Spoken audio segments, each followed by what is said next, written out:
आप लोगों का स्वागत है हमारे रिएक्शन ग्रुप में, जिसमें ध्रुव राठी का नया वीडियो लेके आ गए। इसमें ध्रुव राठी ने सूडान के बारे में बताया। नमस्कार दोस्तों, यूनाइटेड नेशंस के अनुसार इस वक्त सूडान में दुनिया की सबसे बड़ी ह्यूमैनिटेरियन क्राइसिस चल रही है। हजारों लोगों को मारा जा चुका है, करोड़ों लोग बेघर हो चुके हैं और ऐसे खौफनाक दृश्य सामने आ रहे हैं कि यकीन करना मुश्किल है।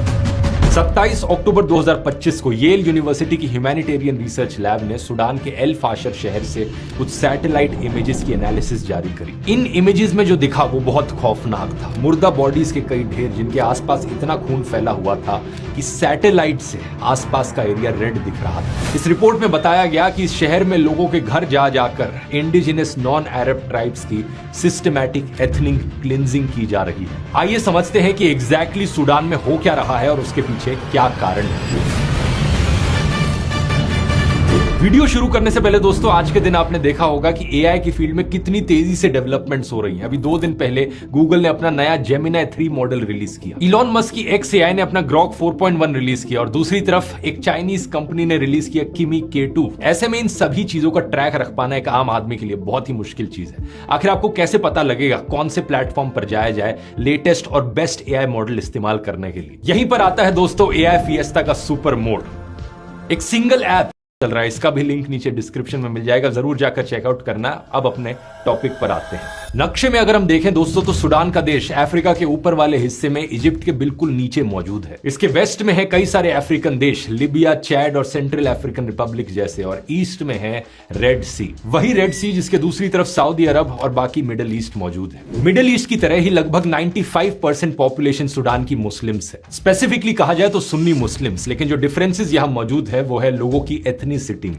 देश की टोटल पॉपुलेशन लगभग 5 करोड़ लोगों की है और इसमें से 70% लोग अरब मुस्लिम्स हैं। बाकी जो 30% है उसमें अफ्रीकन ट्राइब्स हैं, जैसे कि फर, जखावा, बर्टी, नूबा। लेकिन ये सारी ट्राइब्स भी ओवरवेलमिंगली सुन्नी मुस्लिम्स ही हैं। क्रिश्चियनिटी और बाकी ट्रेडिशनल अफ्रीकन रिलीजन्स की पॉपुलेशन सिर्फ 1-2% के अराउंड ही है। सूडान के पूरे देश में दोस्तों रिसोर्सेज की कमी नहीं है। यह अफ्रीका का तीसरा सबसे बड़ा गोल्ड प्रोड्यूसर है। यहां हर साल लगभग 60,000 किलो से ज्यादा सोना प्रोड्यूस किया जाता है। कंपैरिजन के लिए बताऊं तो पूरे इंडिया में जो साल भर की गोल्ड की प्रोडक्शन है वो 2000 किलो से कम की है। लेकिन इतना सोना होने के बावजूद सूडान दुनिया के सबसे गरीब देशों में आता है, क्योंकि इसका 90% गोल्ड गैर कानूनी तरीकों से बाहर स्मगल कर दिया जाता है। इसकी वजह से सरकार की कमाई नहीं हो पाती और उल्टा होता क्या है, इस गोल्ड स्मगलिंग की वजह से आर्म्ड ग्रुप्स को हथियार खरीदने के पैसे मिल पाते हैं।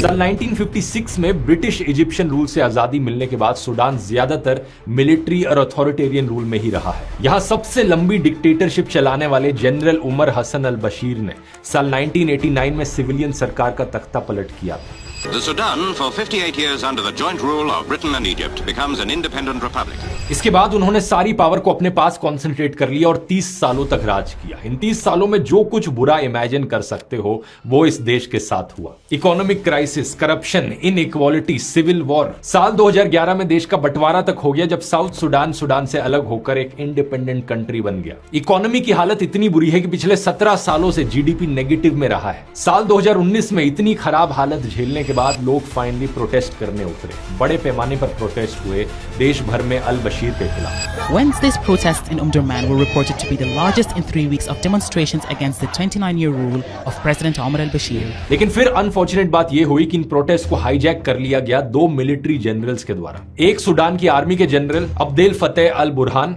और दूसरे इनके paramilitary group rapid support forces RSF के लीडर जनरल मोहम्मद हमदान दगालो। इन्होंने साथ में मिलकर अल बशीर को पावर से हटा दिया। लेकिन प्रोटेस्ट कर रहे लोगों की डिमांड थी कि देश में डेमोक्रेसी आए, एक डेमोक्रेटिक सरकार बने। तो अगस्त 2019 को आर्मी लोगों की इस डिमांड को मान लेती है और इलेक्शन कराने के लिए तैयार हो जाती है। लेकिन इलेक्शन होने तक देश को चलाने के लिए एक केयर टेकर गवर्नमेंट बनाई जाती है। इसमें आर्मी और सिविलियन पार्टीज दोनों तरफ के लोग शामिल थे। इस केयर टेकर सरकार को काउंसिल कहा गया और अल बुरहान ने अपने आप को इस काउंसिल का हेड बना लिया और दगालो को इसका डेप्यूटी हेड बना दिया गया। यानी इन दोनों जनरल्स ने ज्यादातर पावर्स अपने पास रख ली। लोगों को लगा कोई बड़ी बात नहीं है, कुछ समय की बात है, उसके बाद देश में डेमोक्रेसी आ जाएगी। लेकिन अफसोस, अक्टूबर 2021 में अल बुरहान इस केयर टेकर सरकार को डिसॉल्व कर देते हैं और सारी पावर अपने हाथ में ले लेते हैं। First of all, we are declaring a state of emergency.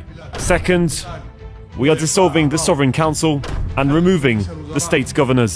दगालो उनके डेप्यूटी बने रहते हैं और ये दोनों सूडान के दो सबसे पावरफुल लोग बन जाते हैं। लेकिन हालत बद से बदतर तब हो जाती है जब इन दोनों के खुद के बीच में एक पावर स्ट्रगल शुरू हो जाता है। मजाक नहीं कर रहा, ये दोनों आपस में झगड़ने लग जाते हैं। झगड़े के पीछे मेन कारण था कि सूडान की आर्मी चाहती थी कि आरएसएफ को आर्म्ड फोर्सेस में मिला दिया जाए, आरएसएफ भी सूडान की आर्मी का एक हिस्सा बन जाए। लेकिन आरएसएफ इसके खिलाफ था, क्योंकि ऐसा करना मतलब उसकी पावर खत्म हो जाती। इसके अलावा दगालो और अल बुरहान में इस चीज को लेकर भी टकराव था कि कई सालों तक चलने वाले इस इंटीग्रेशन के दौरान आर्मी का चीफ कौन बना रहेगा। दोनों जनरल्स में से कोई भी अपनी पावर, इन्फ्लुएंस और इसके साथ आने वाली दौलत को खोना नहीं चाहता था। यहां पर सोना दोस्तों, गोल्ड इस विवाद में एक बहुत बड़ा रोल प्ले करता है। दोनों आर्मी और आरएसएफ अपने हिस्से की कई सारी गोल्ड माइंस को कंट्रोल करती थी और गोल्ड माइंस पर कब्जा जमाना चाहती थी। जब इन दोनों के बीच ये झगड़ा शुरू हुआ तो आरएसएफ ने देश भर में अपने जवान तैनात कर दिए और आर्मी ने इसे खतरे के तौर पर देखा और 15 अप्रैल 2023 को इन दोनों के बीच सिविल वॉर शुरू हो जाती है। In April 2023,